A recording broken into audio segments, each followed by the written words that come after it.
Jaberwocky by Carrol. 'Twas brillig, and the slithy toves did gyre and gimble in the wabe. All mimsy were the borogoves, and the mome rats outgrabe. Beware the Jabberwock, my son, the jaws that bite, the claws that catch. Beware the Jubjub bird, and shun the fruminous bandersnatch. He took his vorpal sword in hand, long time the maximum foe he sought. So rested he by the tumtum tree, and stood awhile in thought. And, as in elfish thought he stood, the Jabberwock, with eyes of flame, came whiffling through the tulgey wood, and burbled as it came. 1, 2, 1, 2, and through the vorpal blade went snicker snack. He left it dead, and with its head he went galumphing back. And hast thou slain the Jabberwock? Come to my arms, oh my beamish boy, oh frabjous day, callooh, callay, he chortled in his joy. 'Twas brillig, and the slithy toves did gyre and gimble in the wabe. All mimsy were the borogoves, and the mome rats outgrabe.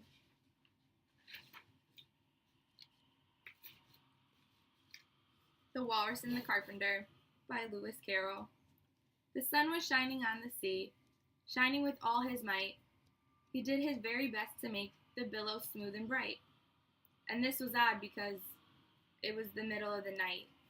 The moon was shining sulkily because she thought the sun had got no business to be there after the day was done.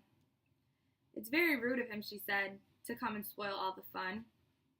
The sea was wet as wet could be. The sands were dry as dry. You could not see a cloud because no cloud was in the sky. No birds were flying overhead. There were no birds to fly. The Walrus and the Carpenter were walking close at hand. They wept like anything to see such quantities of sand. If this were only cleared away, they said, it would be grand. The 7 maids with 7 mops swept it for half a year.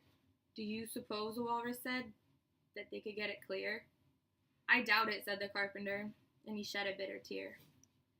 Oh, oysters, come and walk with us, the Walrus did beseech. A pleasant walk, a pleasant talk, along the briny beach. We cannot do with more than 4, to give a hand to each.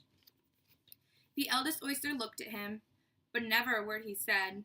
The eldest oyster winked his eye, and shook his heavy head, meaning to say he did not choose to leave the oyster bed. But 4 young oysters hurried up, all eager for the treat. Their coats were brushed, their faces washed, their shoes were clean and neat. And this was odd because, they hadn't any feet. 4 other oysters followed them, and yet another 4, and thick and fast they came at last, and more and more and more, all hopping through the frothy waves and scrambling to the shore. The Walrus and the Carpenter walked on a mile or so, and then they rested on a rock, conveniently low, and all the little oysters stood and waited in a row. The time has come, the Walrus said, to talk of many things, of shoes and ships and sealing wax, of cabbages and kings, and why the sea is boiling hot, and whether pigs have wings. But wait a bit, the oysters cried, before we have our chat, for some of us are out of breath, and all of us are fat. No hurry, said the Carpenter, and they thanked him much for that. A loaf of bread, the Walrus said, is what we chiefly need. Pepper and vinegar besides are very good indeed. Now if you're ready, oysters dear, we can begin to feed. But not on us, the oysters cried, turning a little blue. After such kindness, that would be a dismal thing to do. The night is fine, the Walrus said. Do you admire the view?